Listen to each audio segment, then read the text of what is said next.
Eu sou o Tiago Nascimento, técnico audiovisual do Núcleo de Produção Digital, e essa é a nossa terceira videoaula que está abordando o tema de câmera básica, câmera de vídeo básico.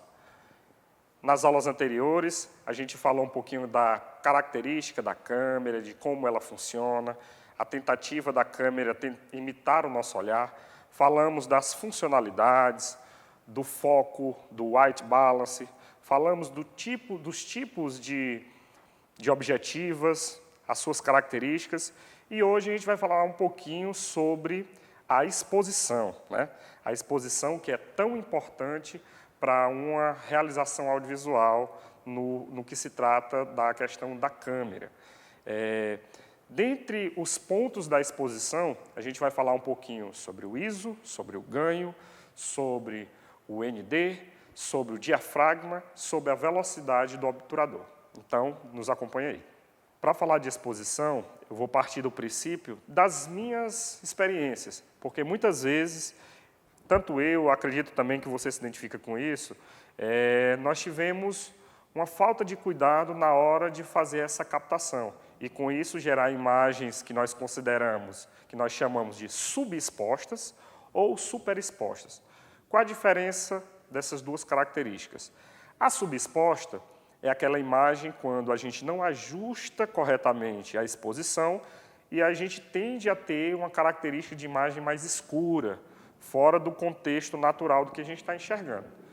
Já ao contrário, a superexposição é a sensibilidade maior com que eu captei aquela imagem e, consequentemente, eu perdi informação através da entrada de luz. Ou seja, aquela imagem ficou muito clara. No audiovisual, a gente chama esse jargão da imagem estourando. Então, quando tem uma presença de muito branco na imagem, sem definição de linhas, formas, contrastes, a gente considera que aquela imagem está superexposta. Isso é muito comum, principalmente se a gente não utiliza esses ajustes de exposição de forma manual, né? Normalmente, os equipamentos que trabalham de forma automática, eles vão tentar solucionar esse problema de iluminação de ambientes, compensando essa exposição. Eu mostrei na primeira videoaula essa pequena câmera, essa Handycam. Ela é uma câmera que traz nas suas funções a exposição automática e, se você estiver filmando em um ambiente de luz controlado, ela vai ajustar e vai tentar manter uma boa exposição.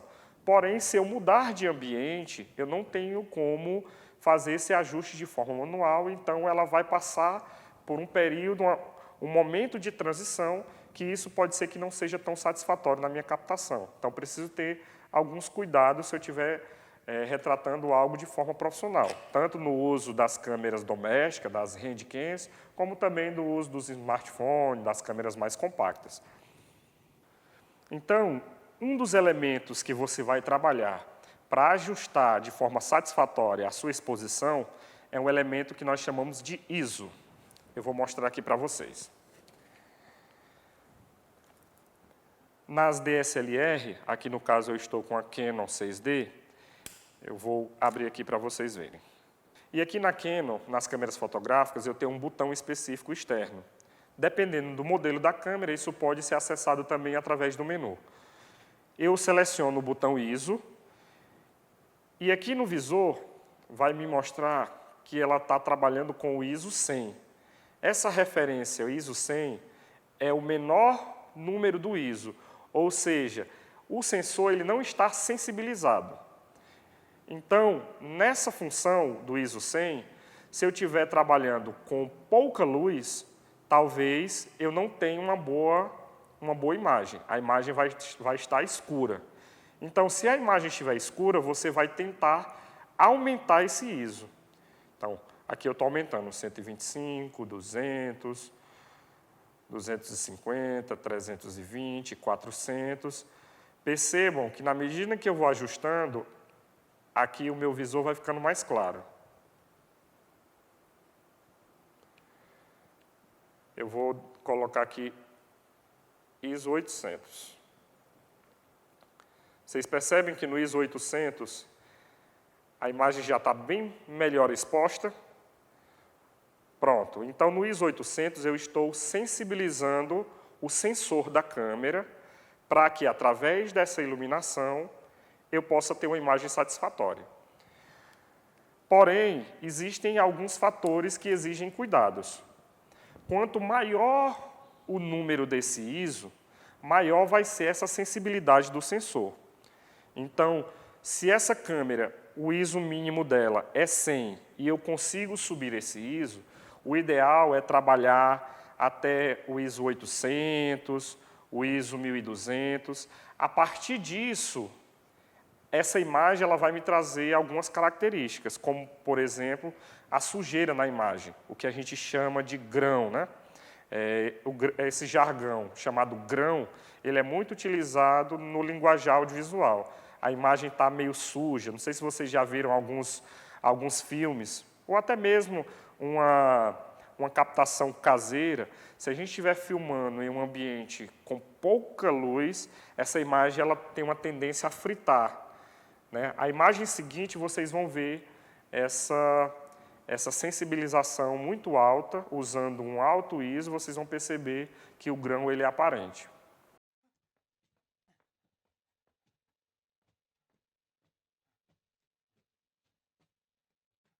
Da mesma forma, se eu estiver usando o ISO muito alto, o ISO 2000, 3000, e eu for filmar numa área externa, como, por exemplo, do lado de fora, sobre um sol forte.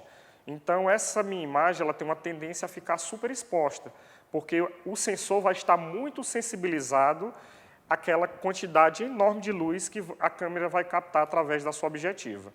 Então, nesse caso, é necessário trabalhar com o ISO mais baixo. ISO 100, ISO 200, ISO 400, é uma relação satisfatória para uma quantidade excessiva de luz que vai passar pela objetiva. Então, vocês vão ver uma imagem super exposta.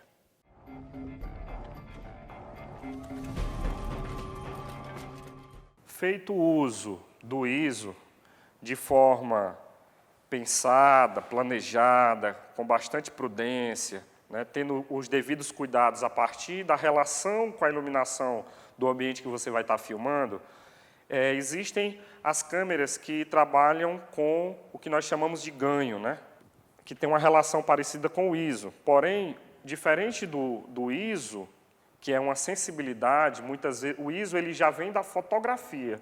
Fotografia analógica, quando a gente comprava os filmes, né?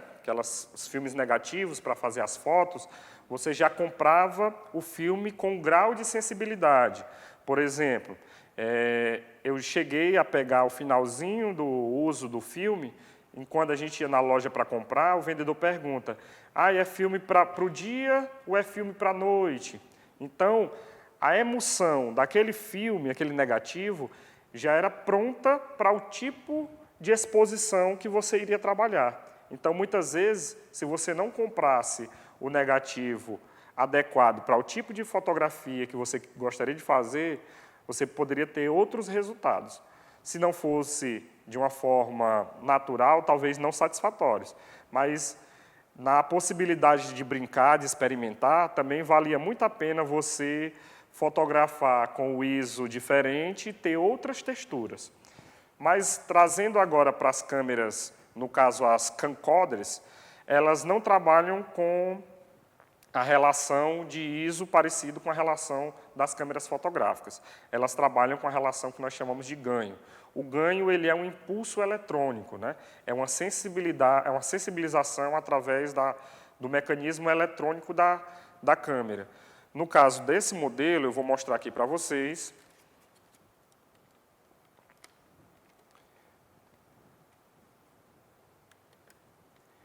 Eu tenho aqui na lateral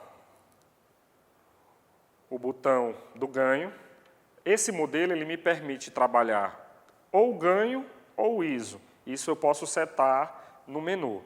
Mas eu vou mostrar aqui para vocês a relação de ganho. Eu mostrei o ISO na outra câmera. Aqui o ganho, eu seleciono e depois de selecionar esse botão, ela tem uma chave seletora com algumas letras, o L, o M e o H. Então, cada letra dessas tem um preset que vai aparecer aqui no meu visor. Nesse momento, eu estou usando o ganho no preset L e ele está sensibilizando eletronicamente em 3 dB. Eu vou mudar para o M. Vocês viram que mudou aqui um pouquinho a relação de luminância. Ele sensibilizou 9 dB. E agora eu mudei para o H e ele sensibilizou 30 dB. Então, é uma forma também de expor, de fazer uma exposição através do ganho na minha câmera.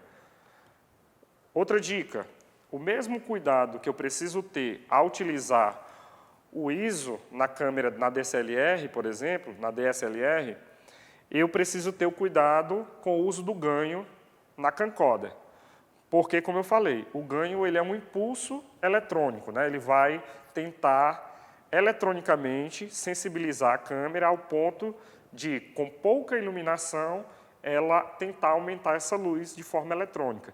E isso, dependendo da quantidade de dB que você usar, ela pode, a partir do momento que ela está subindo essas luzes, ela também subir esse grão, essa sujeira. Então, você tem uma imagem prejudicada por esse chuviscado. Isso vai depender muito daquilo que você está retratando.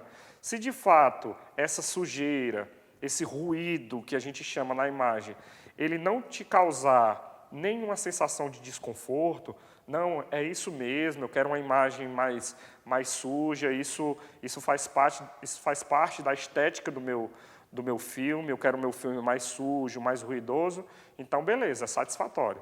Mas se você estiver trabalhando de forma naturalista, querendo reproduzir a imagem através da câmera a partir do nosso ponto de vista, do nosso olhar, então tem que se usar o ISO com bastante cuidado. Nós falamos de ISO, falamos de ganho, agora nós vamos falar um pouquinho sobre o uso prudente do diafragma. Vocês lembram que na aula passada, quando nós estávamos falando das objetivas, eu falei um pouquinho da construção dessa objetiva, a divisão, né? Ela tem o anel de foco e tem o anel do diafragma. E aí eu já cantei um pouquinho, já me antecipei falando que o diafragma é o ajuste da entrada de luz nessa objetiva. Então, eu vou abrir aqui a tampa do fundo.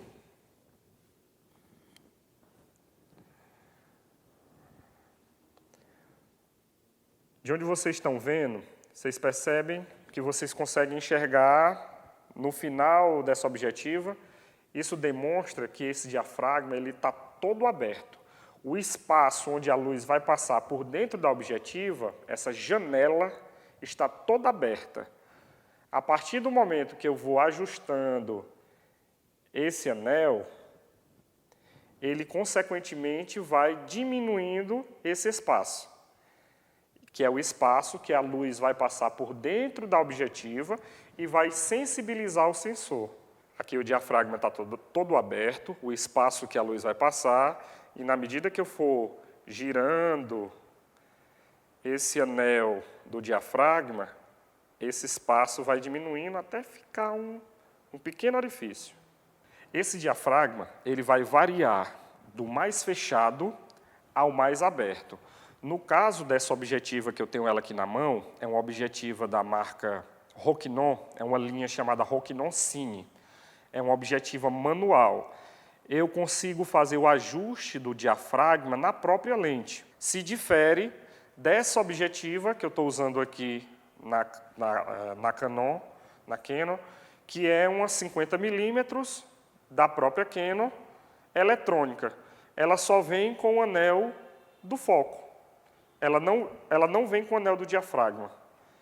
E o ajuste do diafragma dessa objetiva, ela é feita eletronicamente na própria câmera. Então, eu preciso acessar a câmera para fazer esse ajuste. Então, é uma objetiva com diafragma eletrônico, diferente da manual. E esse espaço que determina a entrada de luz nessa objetiva, esse espaço mais aberto ou mais fechado, ele é trabalhado através de uma referência numérica, tá certo?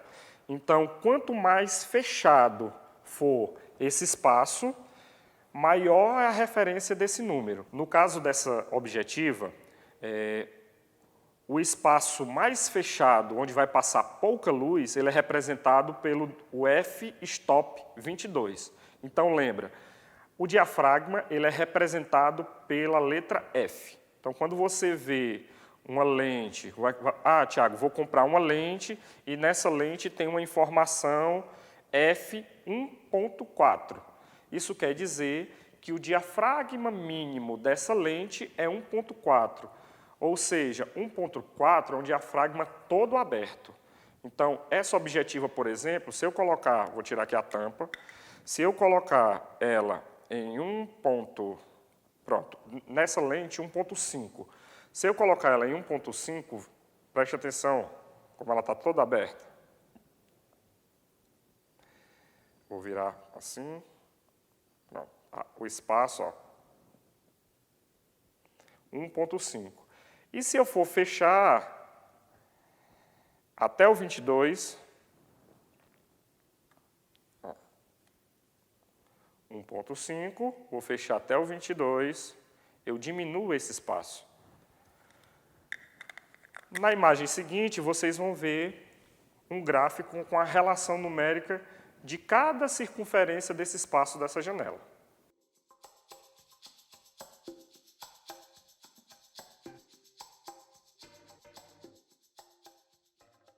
Normalmente, a diferença de um f-stop para o outro é de 1/4. Ou seja, se eu tenho um diafragma totalmente aberto em 1.4, se eu fechar um pouquinho, eu vou fechar para 2. Se eu fechar mais um pouquinho, eu vou fechar para 2.8.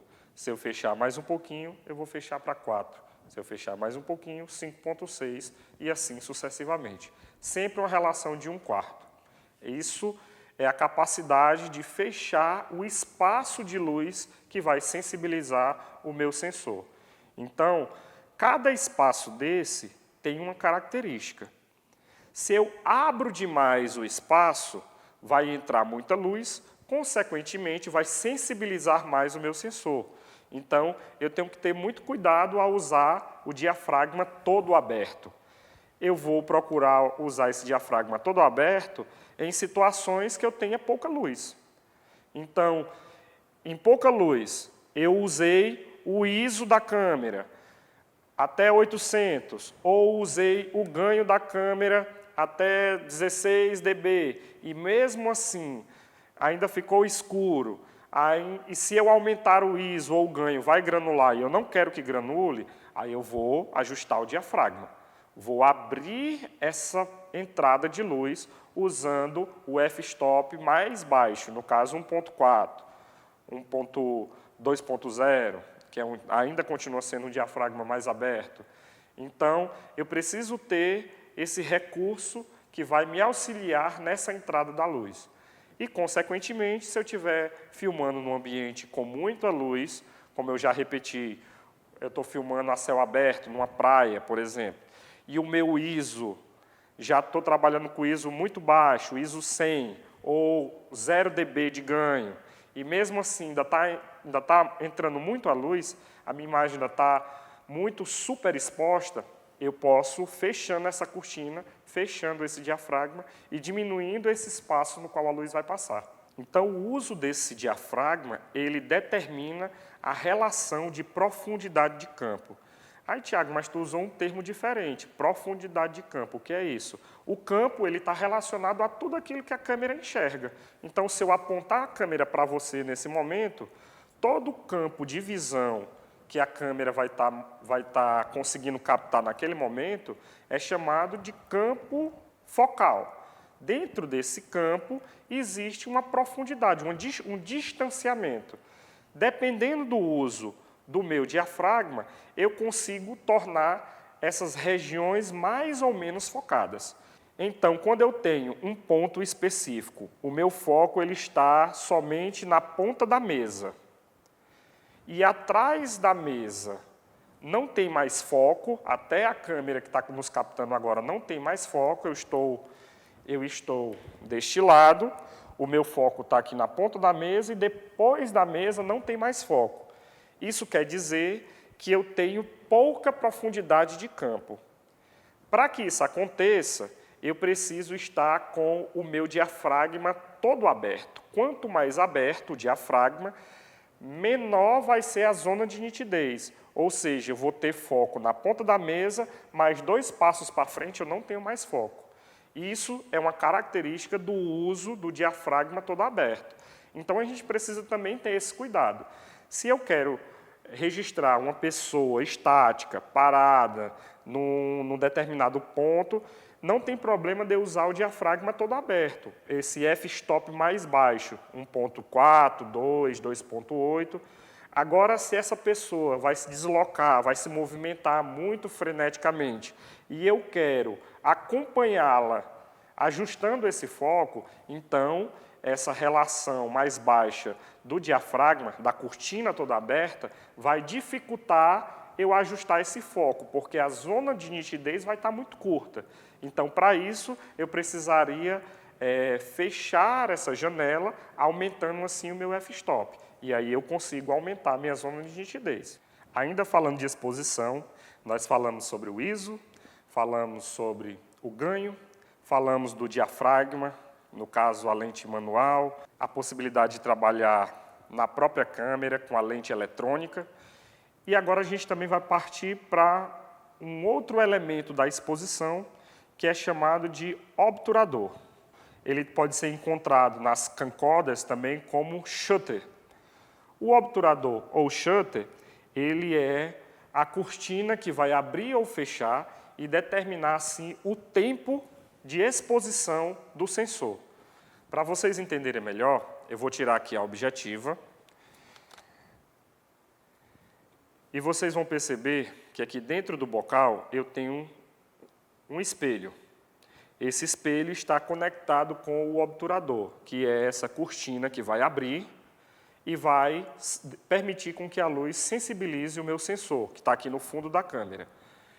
Esse espaço de tempo que essa cortina abre e fecha, ele vai determinar a captação dessa imagem. Então, eu posso ter uma imagem mais borrada, eu posso ter uma imagem normal, ou eu posso ter uma imagem mais arrastada.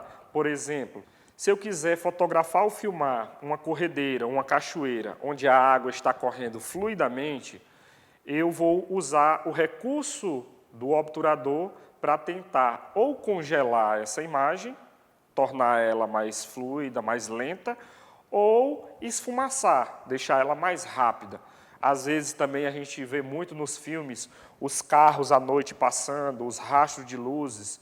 Então, isso é feito quando eu diminuo a velocidade do meu obturador.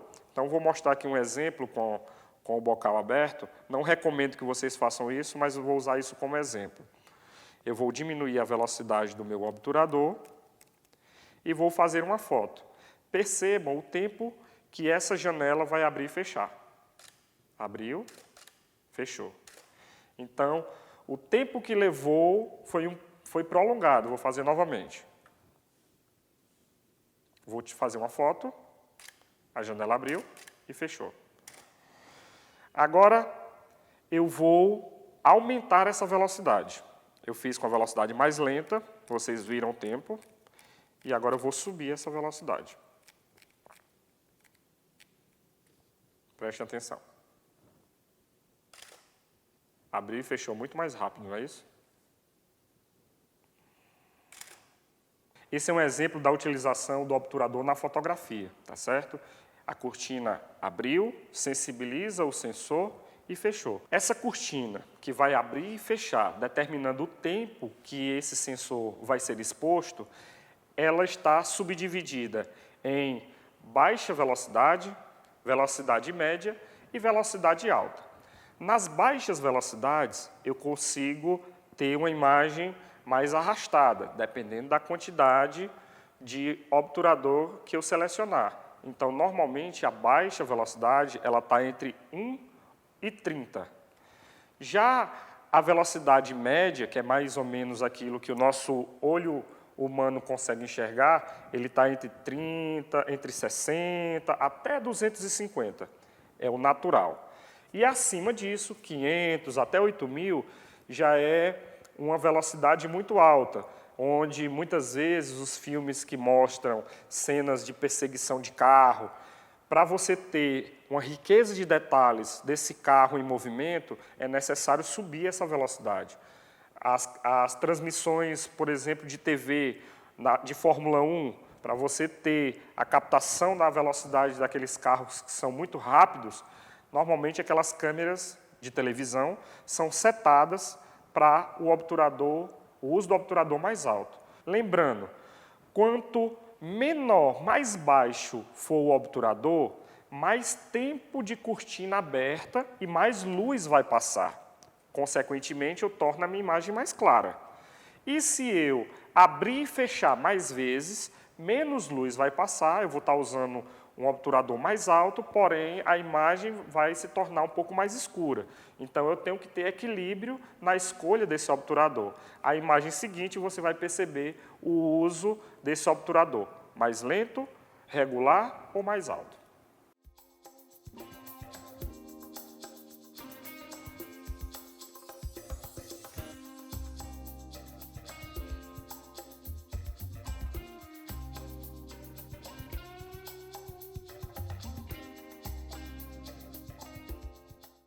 E para finalizar nesse uso correto da exposição, eu tanto trabalhei o ISO, o ganho, o diafragma, o obturador, e a gente também tem a possibilidade de trabalhar com os NDs, que é os filtros de densidade neutra. No caso dessa câmera, por exemplo, eu tenho a possibilidade de trabalhar o filtro ND, que já vem internamente incluído na câmera. Ou seja, a câmera possibilita, através dessa chave, eu utilizar um ND de 1/4, de 1/16 e 1/64. Já em outras câmeras, como por exemplo, as câmeras fotográficas ou as câmeras de cinema, eu só consigo utilizar esses filtros de densidade neutra de forma externa, diferente das camcorder. Esse modelo, eu tenho a possibilidade de trabalhar com ele internamente. Nas câmeras DSLR, como também nas câmeras de cinema, eu posso fazer o uso desses filtros de densidade neutra através do acessório externo, que é o Matchbox, com as gavetas onde eu consigo colocar esses filtros, normalmente de vidro, ou ele também pode ser enroscado frente à lente, que vai me auxiliar diminuindo a intensidade de luz que vai passar pela objetiva. Quando eu utilizo os filtros de densidade neutra, isso me possibilita não mexer na minha exposição. Eu diminuo a quantidade de luz que vai incidir no meu sensor através da objetiva, cortando a entrada dessa luz através desses filtros. E, normalmente, os filtros eles são regulados de acordo com a intensidade de cor que vai barrar mais ou menos luz. Você vai ver o exemplo seguinte.